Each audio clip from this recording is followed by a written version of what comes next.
Previously on Alan Wake, Alice has been kidnapped. Alan, please help me. Alice? You'll do exactly what I say if you ever want to see your wife again. I can't tell anyone except my agent Barry. Damn it, Barry, they'll kill her! You're my best friend, and I'm worried that you're not right in the head. The ransom is a manuscript I supposedly wrote that's coming true before my eyes. It happened just the way it was on that page. So dark. I have found only a few scattered pages. I want the entire manuscript. The deadline is in 2 days. I found Mr. Wake's pages.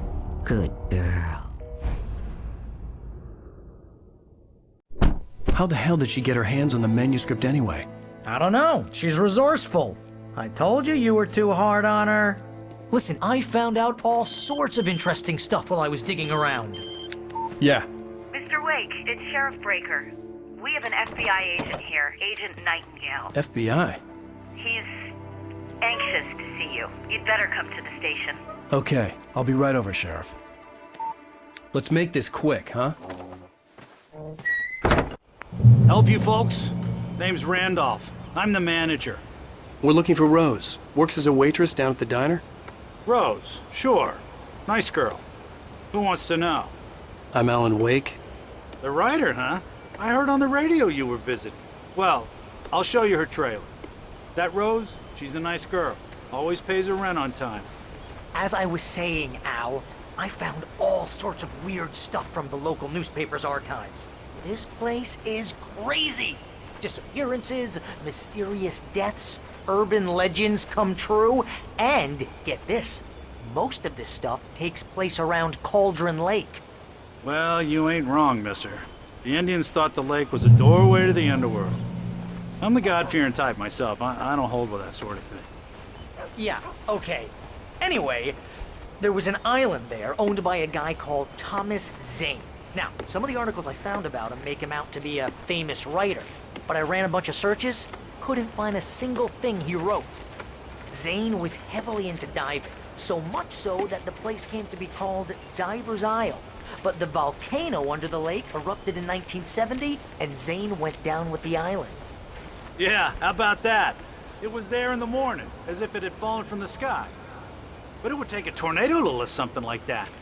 We're damn lucky it didn't crush any of the trailers.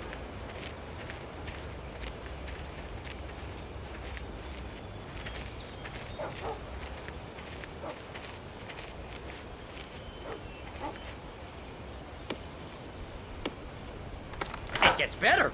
A local girl, Barbara Jagger, drowned in Cauldron Lake just a week earlier. They were lovers. Sure, Jagger's a local spook story. The Scratching Hag comes for you in the dark. Childish stuff like that. Anyway, Al, I'm just getting to the best part. All of the articles about this stuff were written by Cynthia Weaver.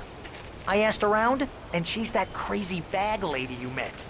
What, the lamp lady? She can be a little loopy, but she's not homeless or anything. Yeah, anyway, she knew both Jagger and Zane before they both died, and she had some kind of a breakdown.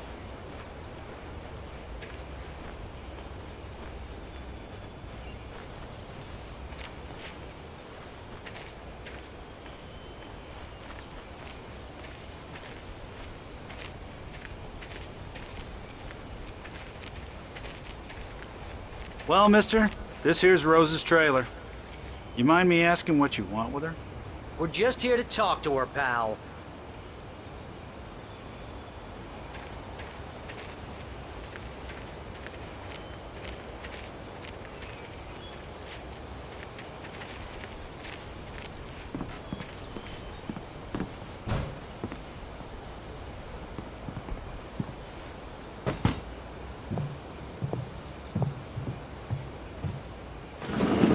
Welcome to... Oh dear, Mr. Wake. I'm so glad you're here. Rose, you have my manuscript? Oh. Oh yes. Yes.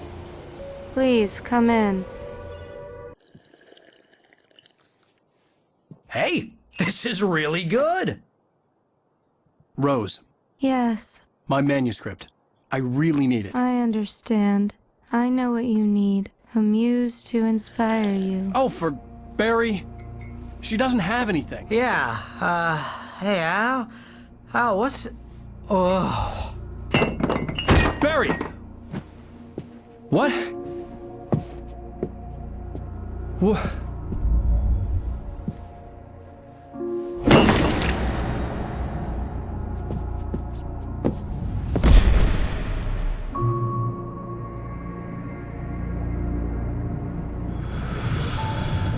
It's coming for you, hiding in my barber's skin. I'm too weak to stop it. You must turn the lights on. I promised I'd come visit you and your lovely wife. You must finish what you started.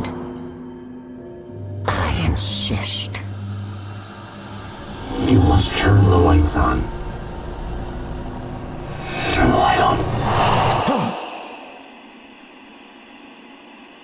Back to work, boy.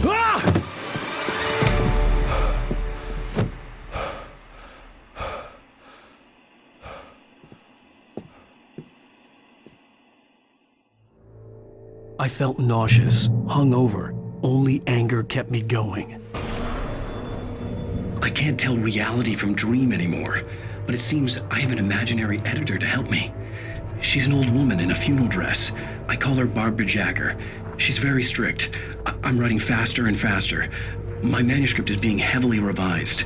The edits are getting very aggressive, and each day there's less of me and more of her. I hate it, but I know she's right. She promises me I can save Alice this way. She knows more of this than I do. About the complex incantation I'm attempting. About this place.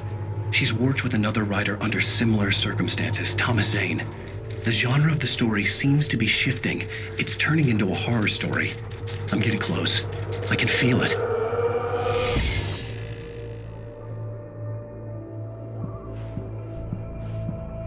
Rose took a day from me. I had less than 12 hours left to meet the kidnapper.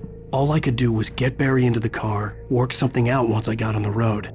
Barry was out of it. He was way too heavy to carry. You're right. I deserve more money. I'm so handsome. Welcome to the Oh Dear Diner. What can I get you today? Coffee? I couldn't work up much hate for Rose. Something had used her to get to me and left its mark. First refill is free. Milk and sugar on the counter there. Would you like to hear today's specials? Thank you. A nice day. Come back soon.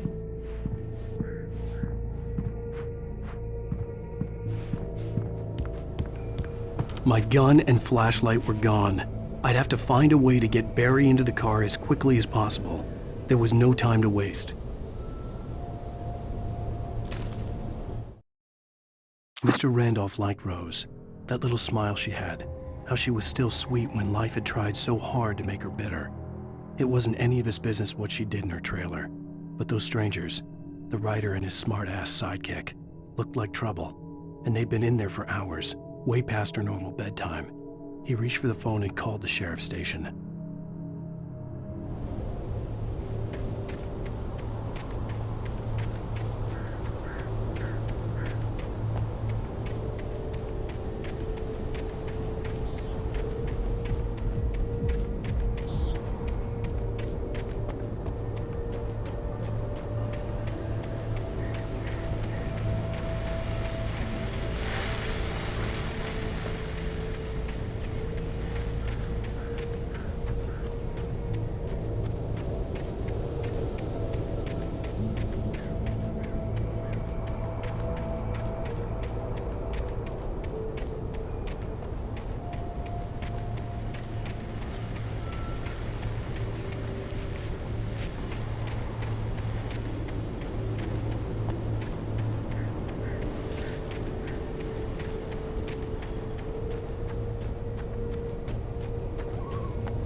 I just stepped outside to catch a breath of fresh air. Let me tell you, the weather's getting heavy. Nights like this make me especially glad I'm here talking to you and not home in bed. Once the weather takes a turn like this, I can't sleep at all. It's all tangled bed sheets and dark thoughts. punctuated by the occasional plunge into nightmare. Is it just me? Well, perhaps it is. But I hope I can make the night a little bit easier to get through. Caller, you're on KBF FM. Hey, Pat, it's Walt Snyder. What's on your mind, Walt? Well, I ain't the way you are, but, well, I can't sleep either, you know? I just been staring out the window here, trying to make sense of it all, but, I ain't been drinking either, you know? I just... Well, you sound like a man with a problem, Walt. I had a, argument with Danny. You know, Danny, and, then I got in trouble with the law, you know, and, I'm just, well... I heard something like that, Walt. Yeah, well, you know, Danny's my best friend, and, they let me on bail today, and now I'm just alone here at the window, you know, waiting. Man, and there's something in the air tonight, man. I was just outside looking up at the sky above our broadcast tower thinking the same thing. What are you waiting for, Walt? I don't know. You know, something's gonna happen. You know, I think I better go. Well, Walt, maybe... No, thanks, Pat. Well, good luck to you, Walt. Hang in there. Let's take a little break, folks. This weather's really something else, huh?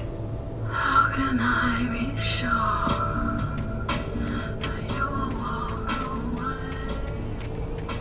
Why did you look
Oh, you're gonna get it now.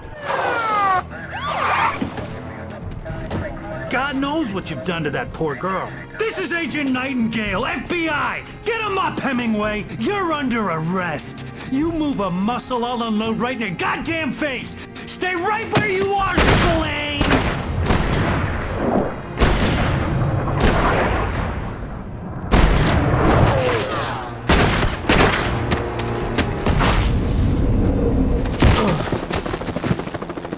What are?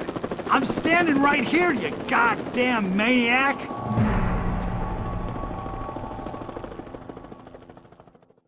I hated to leave Barry behind, but there was no way I'd miss my appointment with the kidnapper. Give it up, Mr. Wake! Come on! Take it easy on him!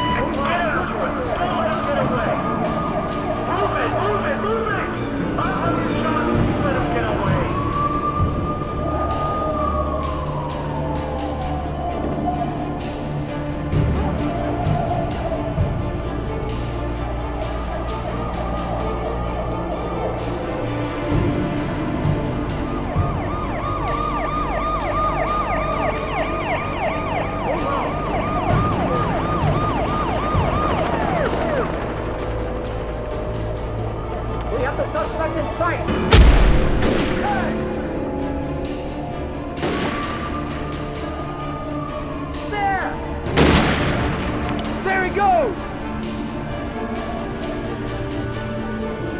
Okay, man. Keep your eyes peeled. He's gonna try to make it through here. Oh, damn. Movement! Down there!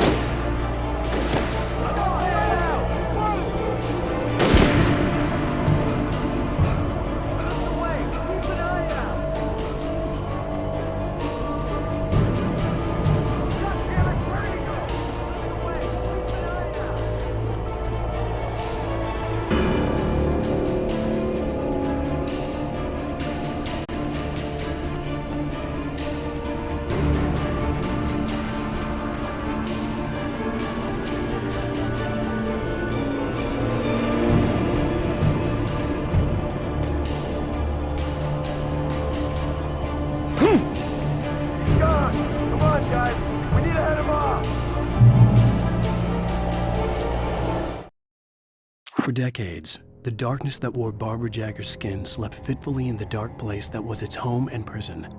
It was hungry and in pain. It dreamed of its nights of glory when the poet's writing had called it from the depths and given it a brief, terrible taste of power and freedom. The rock stars had stirred it from the deep sleep the poet had sunk it back to in the end.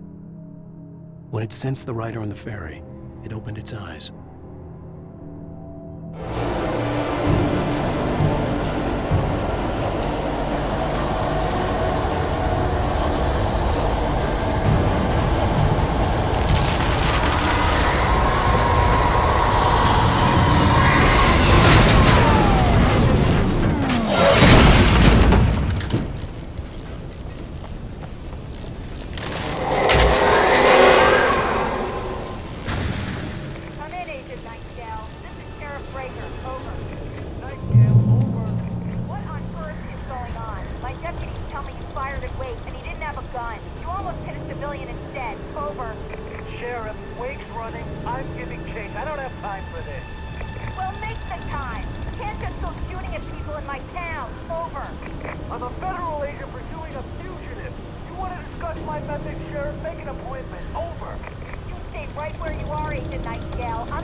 This horror was everywhere I went, circling me.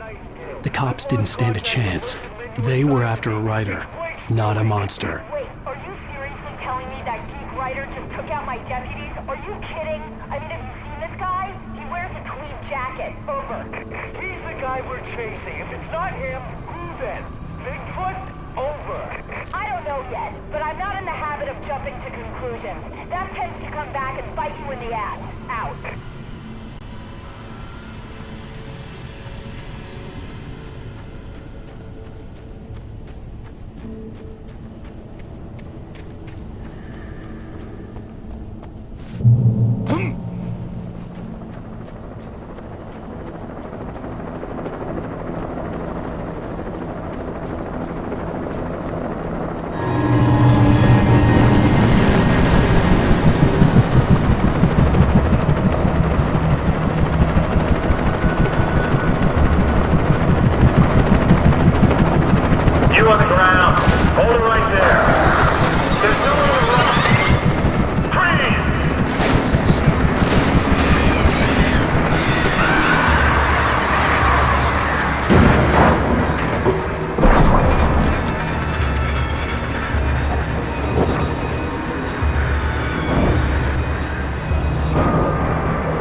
This is James. Mulligan, Thornton, come in. Over.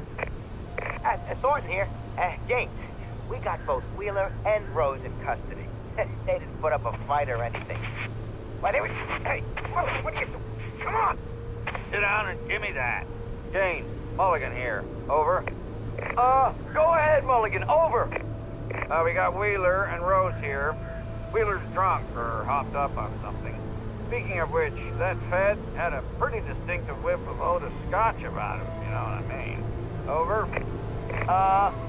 I don't have anything on that, Deputy Mulligan. Over. Well, whatever. Anyway, Rose is just being plain weird here. You better get Doc in to take a look at both. Over.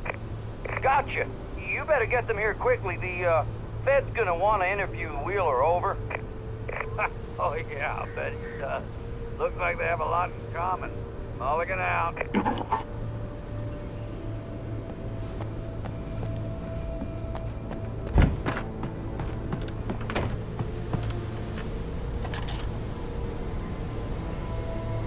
I could see the lights of the radio station in the distance.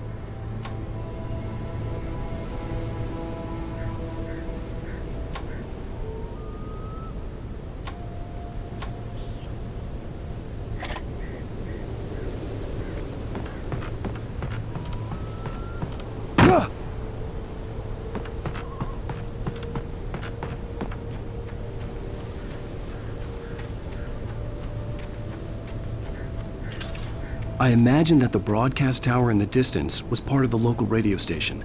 Maine seemed like a decent guy. Perhaps he could give me directions to the coal mine.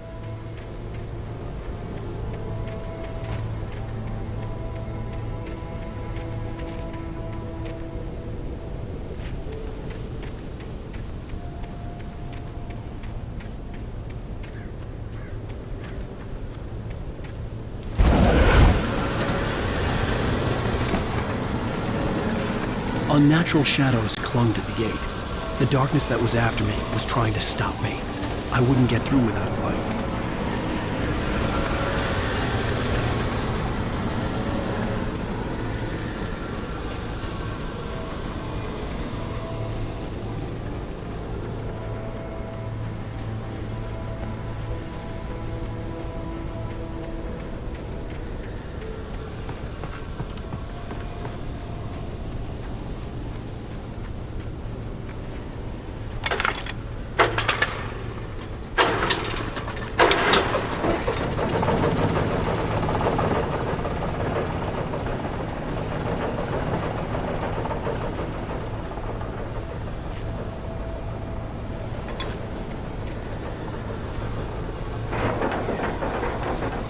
The old generator conked out. I'd have to see if I could fix it and try again.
It took me a moment to recognize the flashbang grenades. They were an ideal weapon for my situation. Team 1, come in. Over. Team 1, this is Sheriff Breaker. Report. Over. Team 2, come in. I need a report. Over. Come on, guys. Talk to me. Come in, please. Over.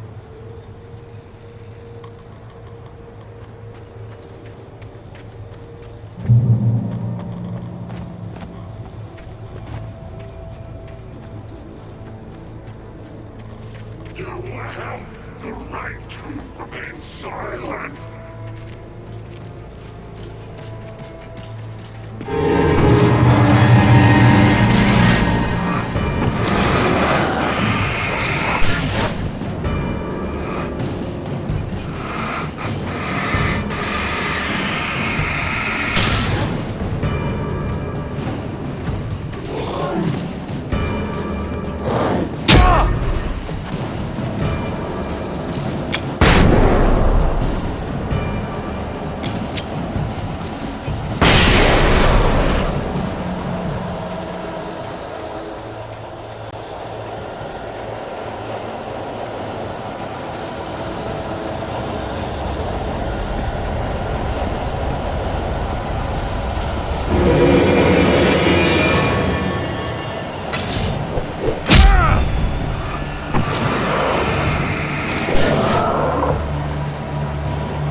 And here's another call. You're on KBFFM with Pat Maine. It's Milt Peabody, Pat. What's on your mind, Milt? Well, I live near the trailer park, Pat, and there's a big ruckus going on over there. Well, that's just up the road from me, too. What's going on, do you know? I don't know, but there's a bunch of police cars there, lots of sirens, a helicopter buzzing around, and I think I heard some gunshots. Gunshots? Yes, sir, like from a pistol. So can you find out what's going on? Because it's just next door and they're popping off guns there. They're still shooting? No, it was maybe 10, 15 minutes ago. It sounds serious, Pat. I'm telling you, it don't sound like no party. Well, I'm certainly going to give the station a call, Milt. Okay. You'll hear it here as soon as I hear from them. Okay, thanks.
Touched by the dark presence, Rose was lost in a dreamland where everything was drawn in black and gray crayons. The old lady had promised her that all her wishes would come true. She would be Alan Wake's muse. She was smiling so hard it hurt her face. She crushed a bottle full of sleeping pills into the coffee. Deep down inside, she was screaming in terror.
I hoped Maine could lend me a car to get to the coal mine.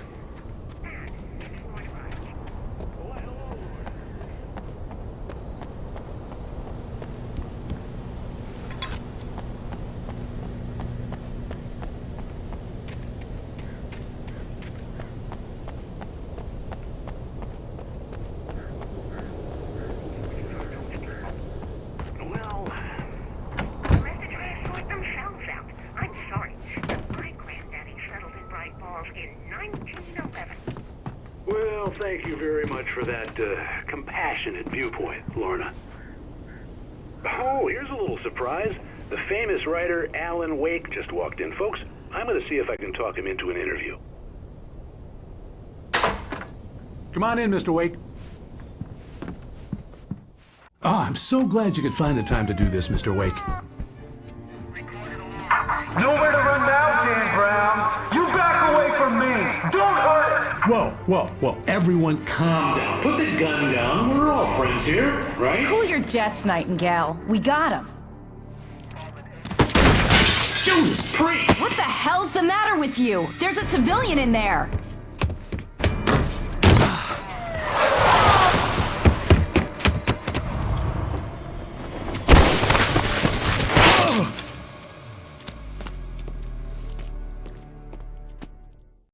I'll get you yet, even if it kills me. You hear me? You hear me, H.P. Lovecraft? I had fallen off so many cliffs it was ridiculous. That's what you get for naming a book The Sudden Stop. It was probably good I hadn't had the chance to tell Maine where I was going. I'd have to lose the cops and find my own way to the mine.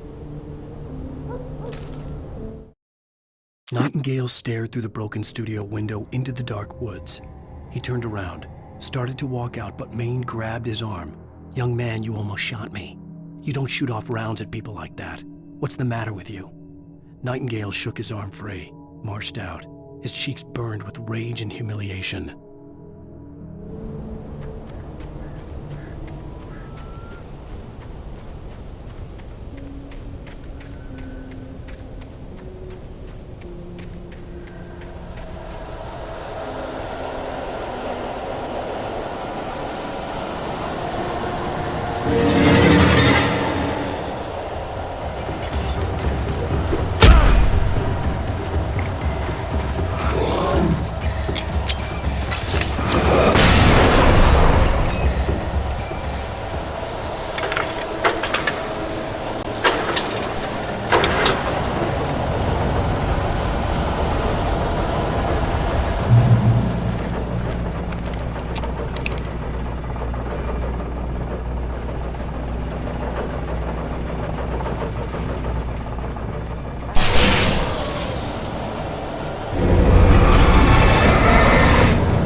There was no sensible reason for the power company work lights to be here.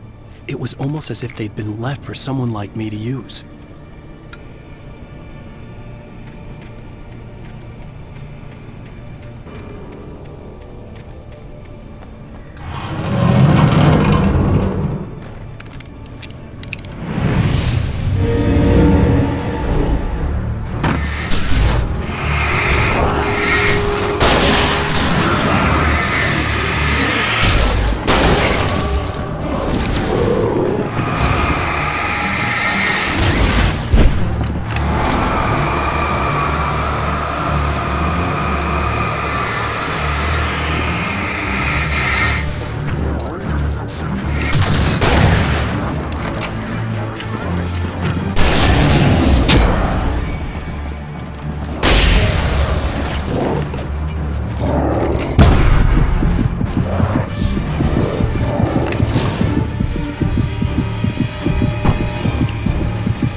The bulldozer's engine roared to life. Mud and rocks flew as it fought for traction.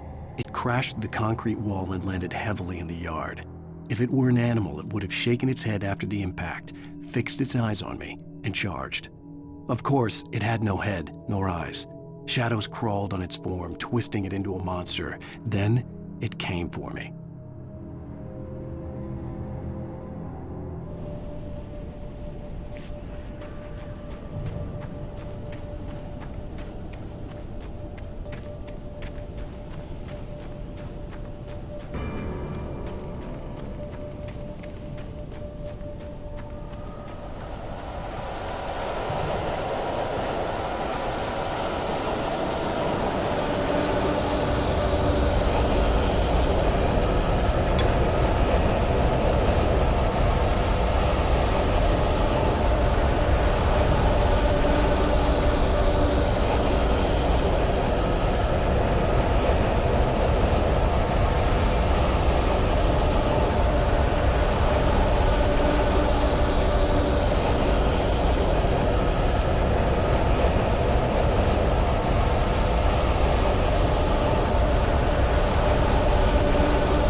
Sarah trusted her gut, and her gut said Agent Nightingale was an asshole.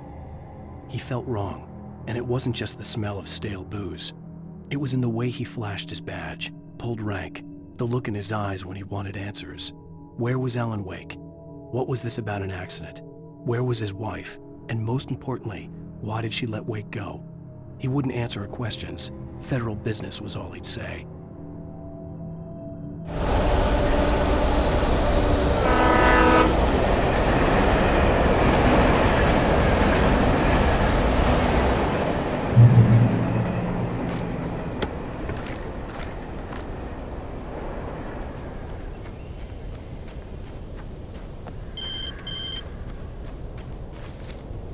Hello? The most stubborn man I've ever met. Alice? Alice? Alan, I'm so afraid. He keeps me in the dark. Please help me. I look at you, Alan, and it's not you. Something else. Looking out from behind your eyes. Alice, I'm here. I'm so alone here. It's all gonna go to hell. You need to be careful. Cooperate. The connection had been terrible, but that wasn't the only thing that hadn't been right with the call. She sounded wrong somehow, but she had called me.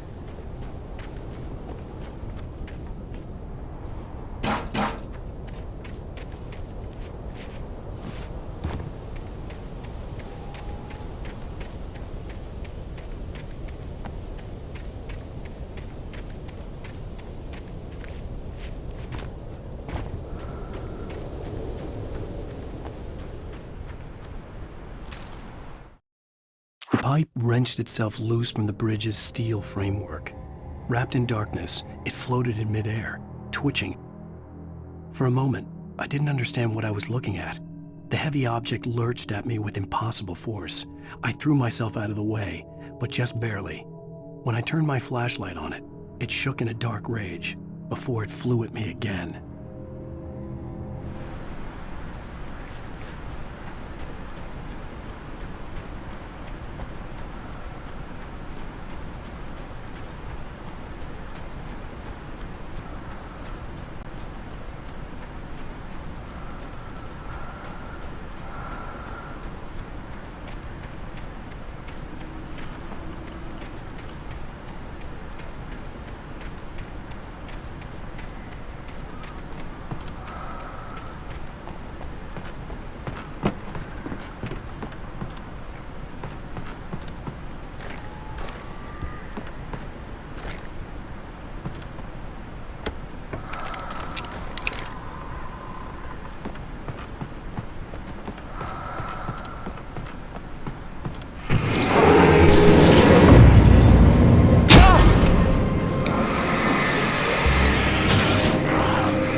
I could see a railway bridge up ahead, and a warehouse of some sort on the opposite shore. I hoped I could find a car from there.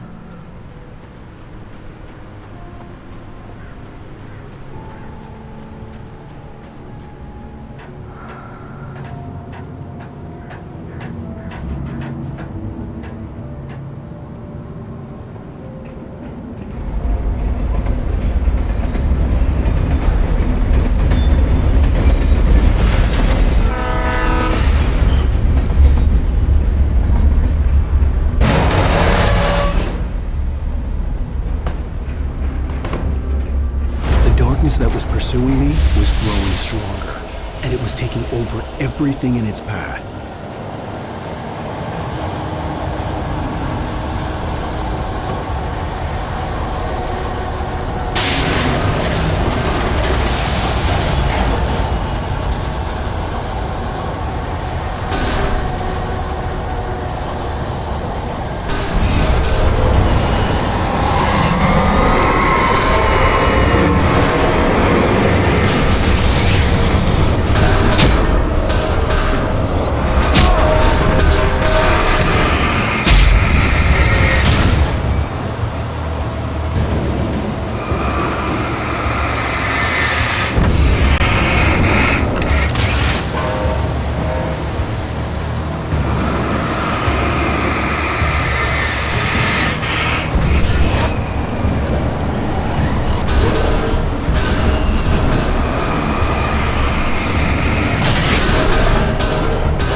I slammed the door shut right in his smug face.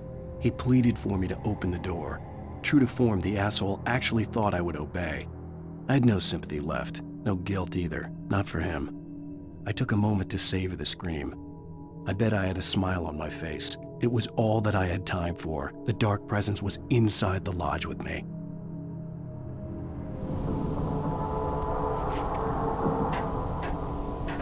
As a teenager, just starting to get interested in writing, Stephen King had been a source of inspiration to me. I thought about all the inanimate objects that had come to life in his books. No one is safe in a good horror story. Certainly not the protagonist. That's what makes them fun. This was anything but. The darkness could possess anything, and it was getting closer.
Take the facts of our existence for granted, unaware that they are merely a thin veneer of desperate self-delusion, covering a vast cosmos of madness and horror.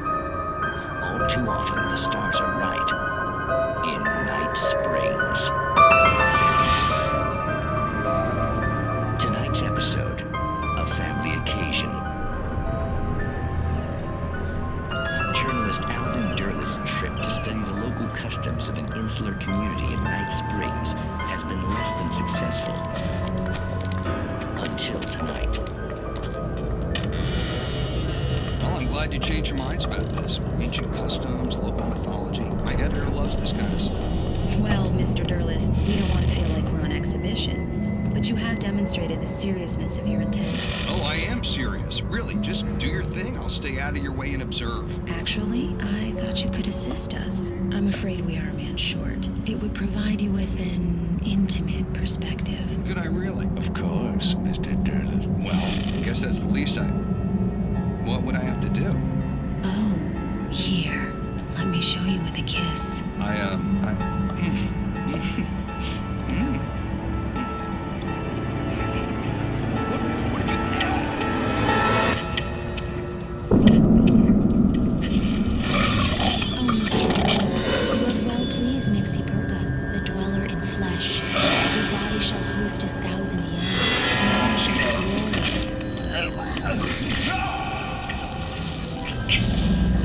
Shh, darling. Be calm.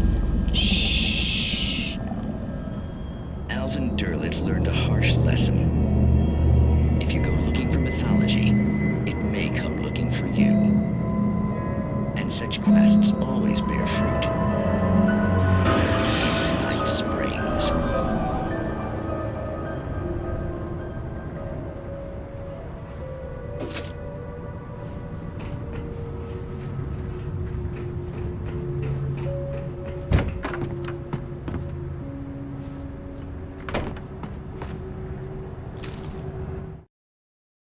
darkness surged towards me, sucking everything loose from the ground into its depths, tugging at my clothes.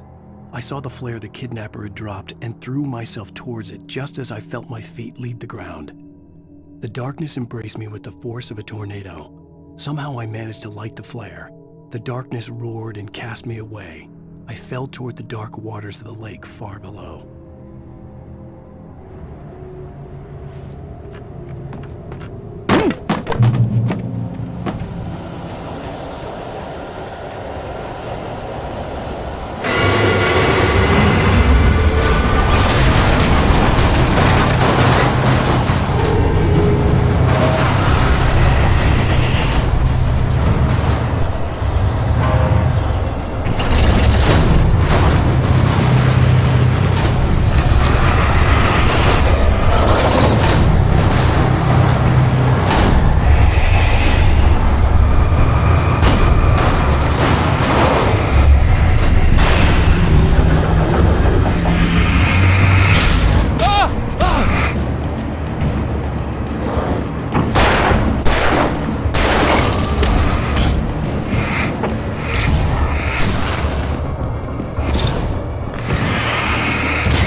I had never been this glad to see the sunrise. I had a couple of hours to get to the coal mine.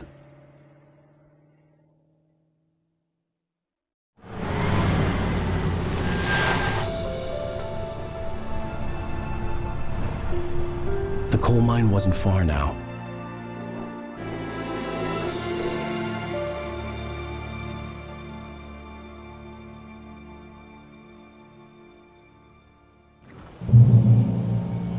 Today, I would meet the kidnapper, and he would give me Alice. I wouldn't give him any other choice. A drowning man will clutch at a straw.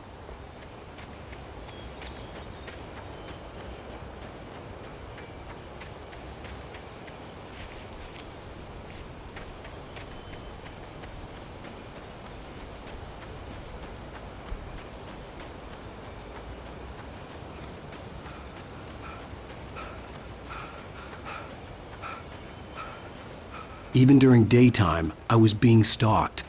The bridge must have collapsed only moments after I'd crossed it.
without realizing it.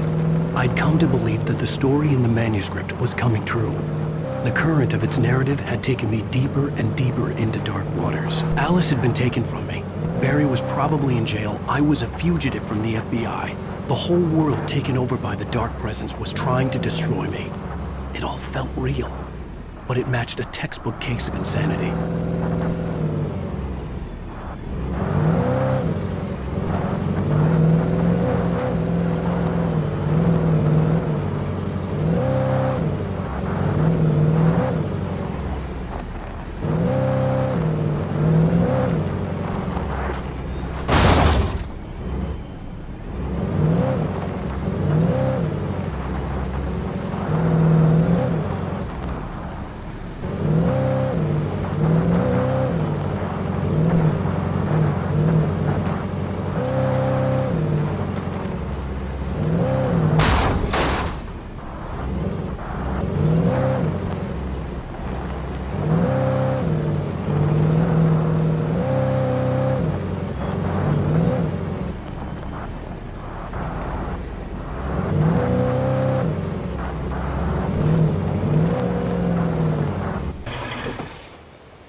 This is Pat Main, and you're listening to KBF-FM. Folks, I want to apologize for kind of abandoning you to that looping music track last night, but I was detained. You see, I encountered a big-shot G-man with an itchy trigger finger who could use a lesson in manners and a boot in the ass. Not necessarily in that order, either. Now, folks, I know I'm not being very informative here, and I apologize for that. I really should just keep quiet, but I'm just so peeved right now, because some people just shouldn't be carrying badges. And I'm just glad that our Sheriff Breaker was there to straighten things out. And if someone I met last night is listening, let me just say, I'm sorry if my mouth got you in trouble. I'm pretty sure you're not the bad guy here. Godspeed, son. I hope you know what you're doing. Now, on a lighter note, I'll be talking to Dr. Nelson all morning. But first, a little music.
Welcome back to KBF-FM. Hope you enjoyed that tune. Now, Doc, you were talking about life and finding that special someone, that soulmate. Well, you were talking about that. I was saying I don't buy it. Well, see, to me, that's strange, because I always pegged you as a hopeless romantic. You got me there, Pat. But I think love's where you look for it. And you need to do a lot of looking, sure. But the idea that there's that one special person out there for you, and if you miss that chance, it's gone forever and you're forever incomplete. I mean, isn't that depressing? Or heck, childish even? There's plenty of fish in the sea. And apparently a fisherman has a fishing analogy for everything, but what you're saying, isn't that a little harsh? Well, no. What I am saying is that your potential for finding that connection isn't limited to what's essentially a chance encounter. How's that harsh? Yeah, well, I guess that's a nice thought, but let me say something personal here. Okay. Now, well, I don't disagree with you exactly, but I can't really fit that together with what I feel, what I felt for someone, because she was the one. She was. And I let her drift away from me. Maybe I didn't put in the work, I don't know, but, well, since then, and it was a long time ago, but since then, there hasn't been anyone, not like her. And I'm not saying I dwell on her or haven't moved on. I like my life. I'm not living in the past, but I do miss the way she completed me. You can't argue with the heart, Pat. I'm sorry, folks. I had kind of a scary experience last night, and let's just say it's shaken a few things loose.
For Mott, spying on the writer on the ferry had been a disappointment.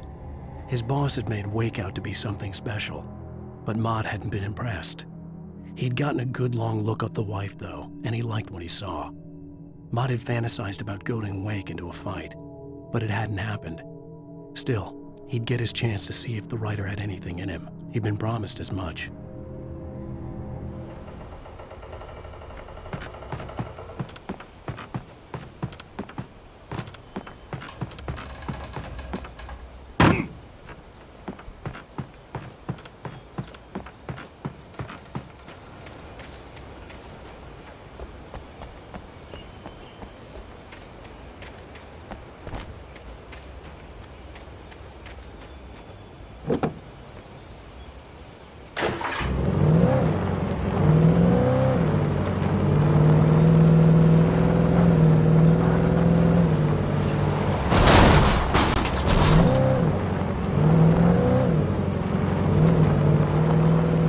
I was early.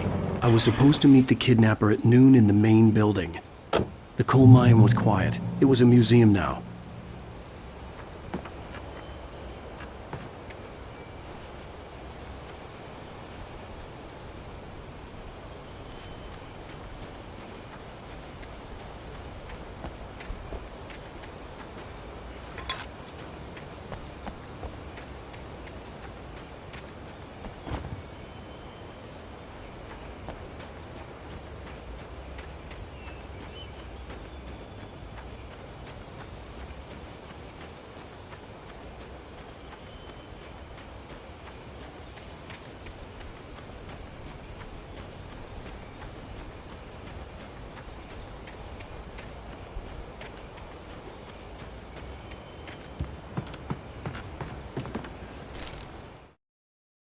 With Nightingale gone and the night wind blowing in through the broken studio window, Maine stared at Sarah.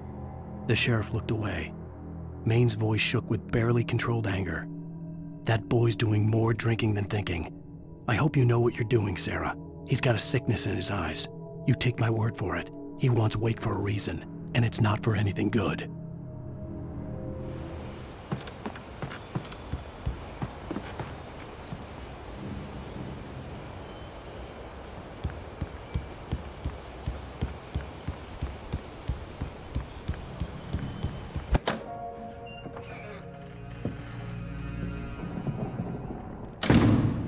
I didn't want to go outside.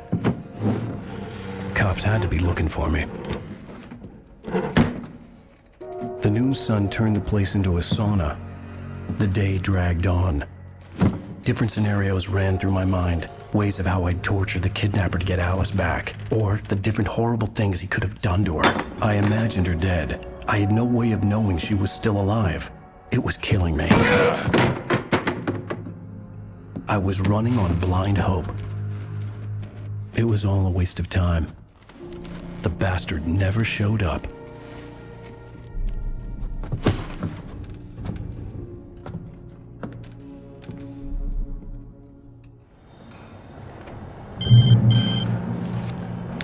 Wake!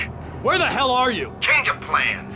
You know where Mirror Peak is? It's a big mountain north of where you are. You follow the path from the mine, you can't miss it. There's a lookout point there. I'll be waiting. I'm through being jerked around You by want you. to see your wife alive? Because if you do, you better watch what you say to me. Do we understand each other? I want to talk to Alice. Yeah, and I want the manuscript. Don't keep me waiting, Wake. Hello? Hello! Ah! I'm gonna kill him! I had to get to Mirror Peak.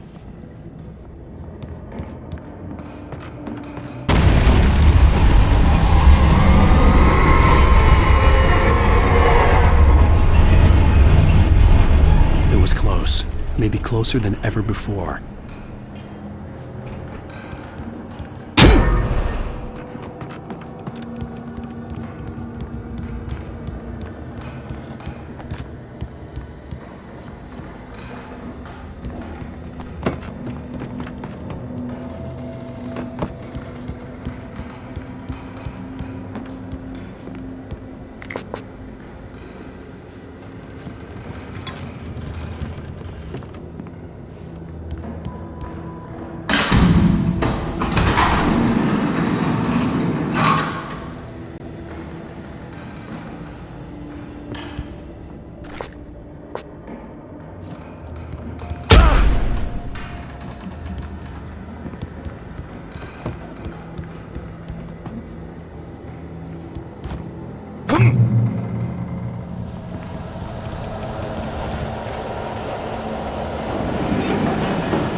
When Thomas Zane fell for Barbara Jagger, it happened fast. She was young, vibrant, and beautiful, full of life.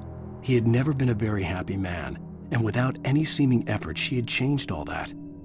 Zane felt good for the first time in his life. Everything she did was another piece of a jigsaw puzzle he hadn't even known he'd been missing. And best of all, she made the words flow, strong and sharp. She was his muse.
The only way to reach the hillside ahead was to go through the building. I had to find a way to avoid electrocution.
Some of the taken retained echoes of their former selves, but these were just the nerve twitches of a dead thing.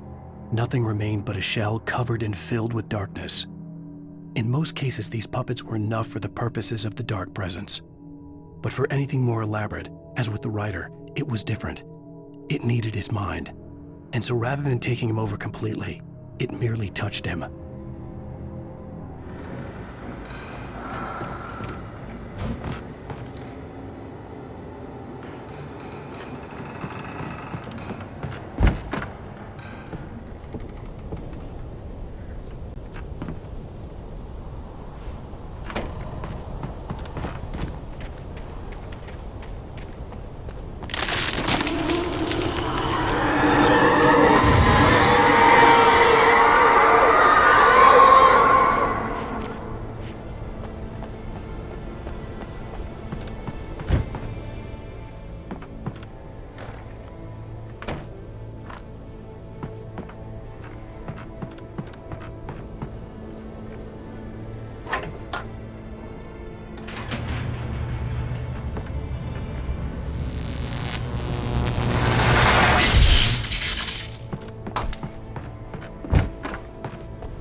There was no way the flashbang grenades were Standard Power Company equipment.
I stared through the bars of the jail cell. Barry stood behind me, swaying on his feet, looking as ill as I felt. Agent Nightingale stood on the other side of the bars with Sheriff Breaker. Nightingale had a stack of manuscript pages in his hand. He seemed unhinged as he gloated. "Well, I've got you now, Raymond Chandler. It's all here, all the evidence, including conspiracy to murder a federal agent."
I had no real plan. I was going to give the kidnapper all the manuscript pages I had for Alice. If that wasn't enough, I'd hold him at gunpoint and make him talk.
dark presence was moving ahead of me in the same direction I was going. A cold feeling settled itself in the pit of my stomach.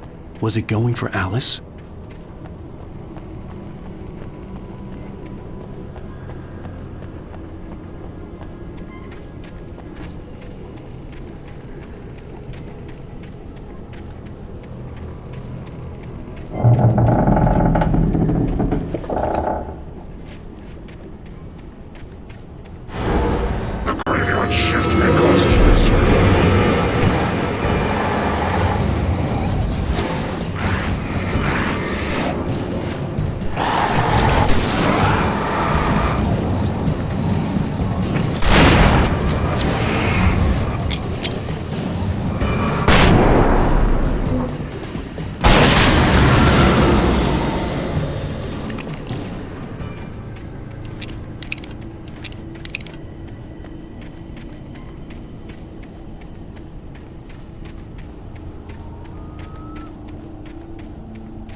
The place was dead, a ghost town. Had been for decades, maybe a century.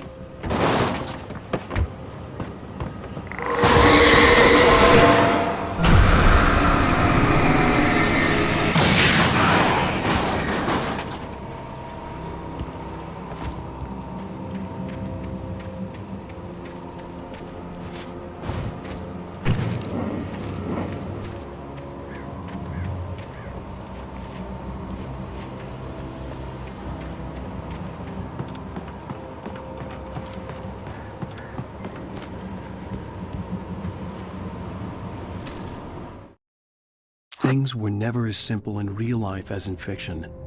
I had lost count of the times I had wished there'd be a clear reason for my writer's block. Something to fight, something to lash out on. There wasn't. I was filled with doubt. I was nothing like the hero in my books. Alex Casey had gone through his life with single-minded determination, never wavering from his goal. Even now, I was angry at myself, angry at Alice, angry at Barry. I was fumbling and I had no plan.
Anything outside of writing is a struggle.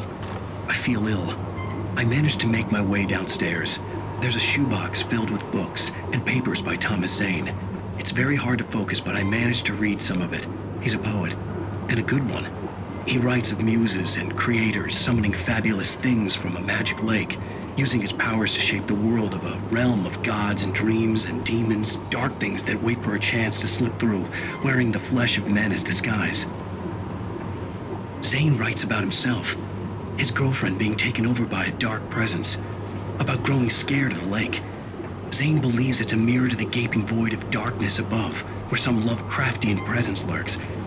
I crawl back upstairs. I'll borrow these things for my story. They ring true. They fit.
The kidnapper had sent me a text. The message was full of spelling errors and insults. It was telling me to hurry up.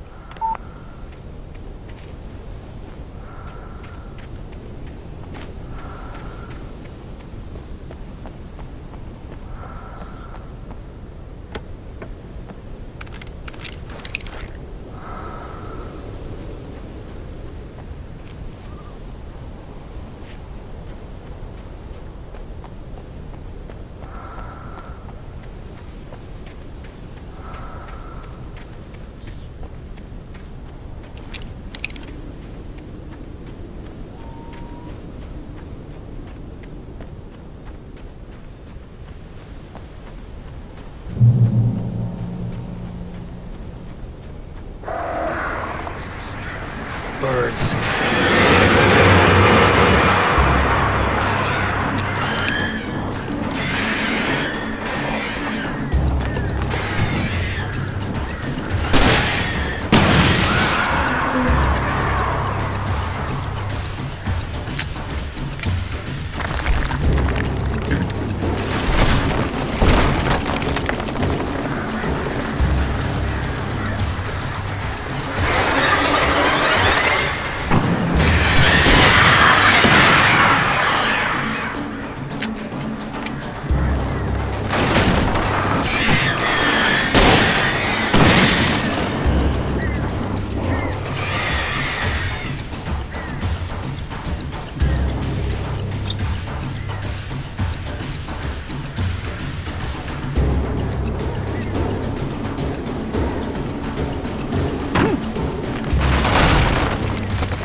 headache stabbed at my brain.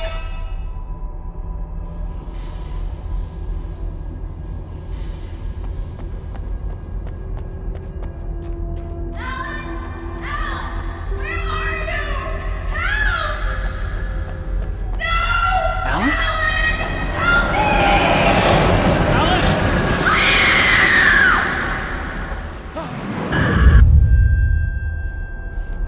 I'm losing it. I gotta get out of here. The hunters were big, thick-set men, confident and at home in the woods.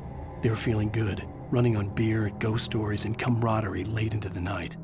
It did them no good, as they were taken by the dark presence, sucked deep into a darkness far worse than any ghost story they ever told or heard.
Even behind the closed doors and curtains of his grimy room at the Majestic, the local motel, Nightingale could feel the locals' eyes on him, the unrelenting pressure of their judgment.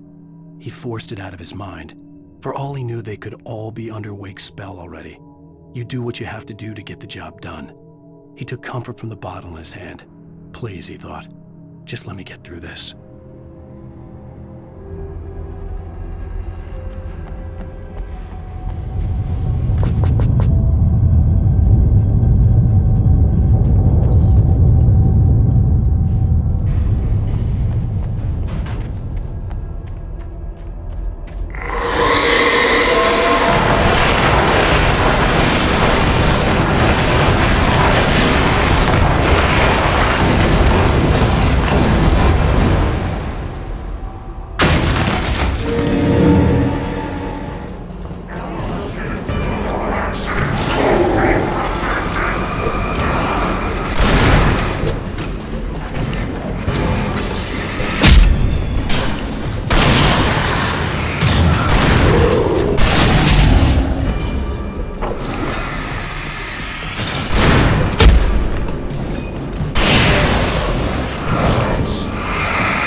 I'd have to make my way up this mine shaft in order to go on.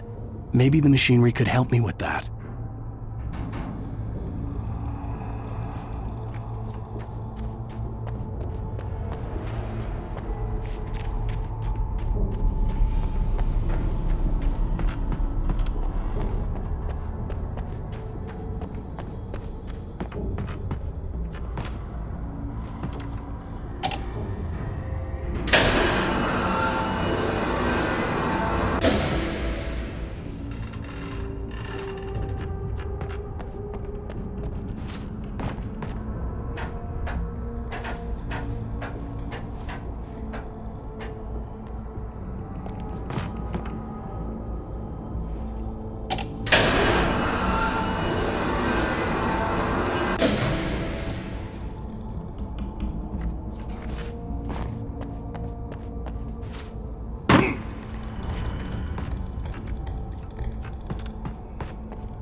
Lightning flashed behind the windows of Cauldron Lake Lodge. Tor Anderson laughed and held the steel hammer above his head. Nurse Sinclair was trying to calm him down without success. Tor grinned madly and shouted, "My hammer's up. Here's a friendly poke from Molnir, wench." He brought the hammer down with all his might on Sinclair's head. "We're on a comeback tour, baby."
Another cable car.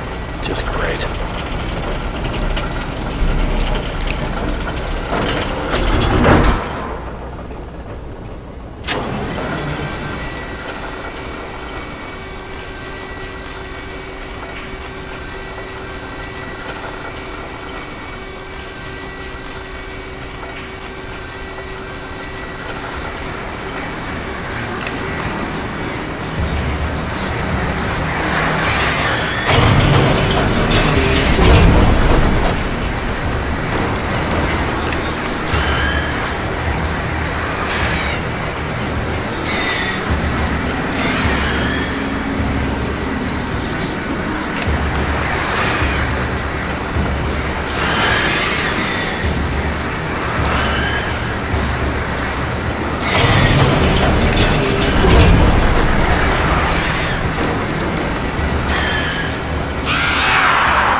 Maud had checked all of Stucky's rental cabins. There had been no sign of the Wakes. It was dark when he'd found their car parked at the end of the road by Cauldron Lake. It made no sense. They must have taken a wrong turn, but there was no sign of them, and the car had been there for hours already. Frustrated, Mott stood on the rotten ruin of the footbridge that had once led to Diver's Isle before it sank beneath the waves years ago. The boss wouldn't be happy.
see Cauldron Lake. I thought I could make out the spot where the island and the cabin had been.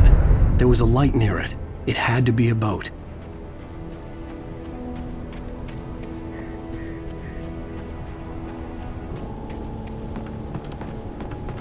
I was close now. I had to get there fast. I directed what I would find. I tried to hold on to Alice, but her form melted away. I was losing control. Dr. Hartman stood in her place. I wanted to hit him, but my arms were jelly. He smiled. It was a reassuring smile, and I hated him for it. I had to give you a sedative. Don't fight it. You went through another rough period. Right now, it's very important that you stay calm. We don't want you to have another episode. You're a patient at my clinic. Have been for a while now.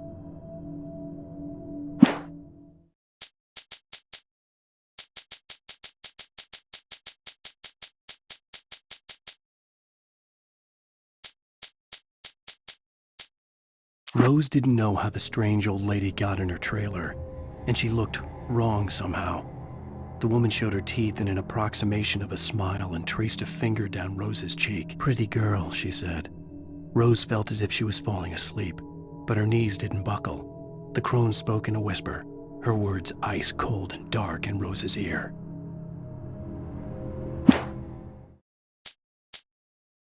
Danny had stepped out, but what stumbled back in was something else, something alien, a monster. Walter tried to kill it, first with his fists, then a chair. It wouldn't die. Instead, it kept coming, unaffected by the beating it had taken. After Walter managed to kick it down the cellar stairs, fear took over. He ran, got behind the wheel, gunned the engine. The booze wouldn't make him forget, but he knew he had to try.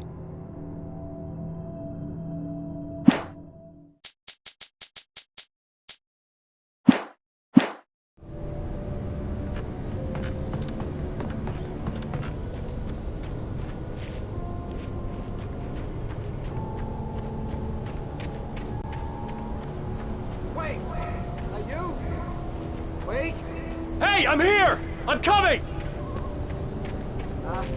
No! Get away! I'm sorry. Please, lady. The boss didn't know who he was messing with. I didn't know. I swear, I didn't know.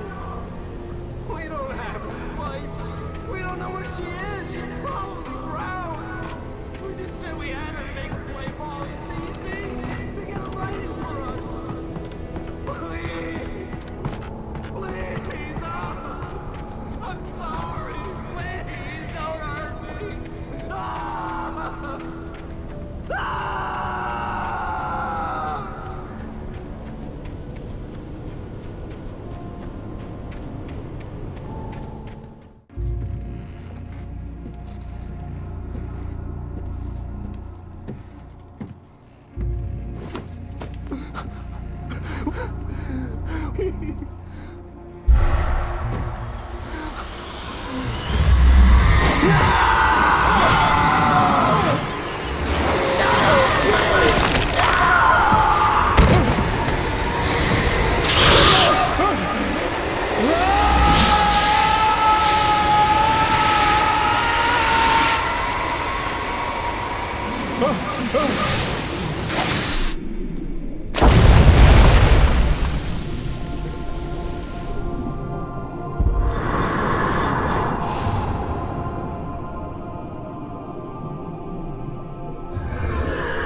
Oh my, what a wretched life. I was born on the day that my poor mama died. I was cut from her belly with a Stanley knife. My daddy did a jig with a drunk midwife. Who's that yonder all in flames, dragging behind him a sack of chains? Who's that yonder all in flames? Well, up jumped the devil and he staked his claim.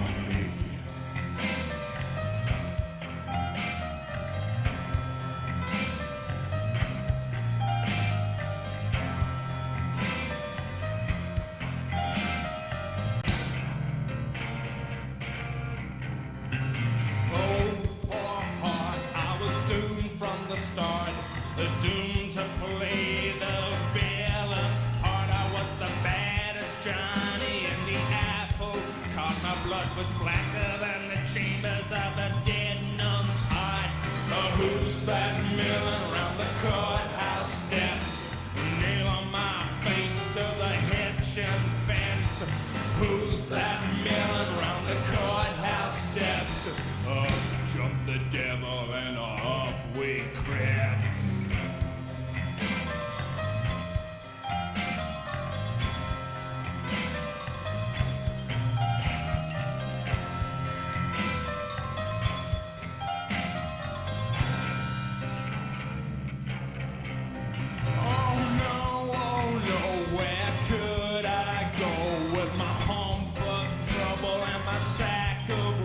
To the digs and the deserts of Mexico, where my neck was safer from the lynching rope. Who's that yonder laughing at me like I was the brunt of some hilarity? Who's that yonder laughing?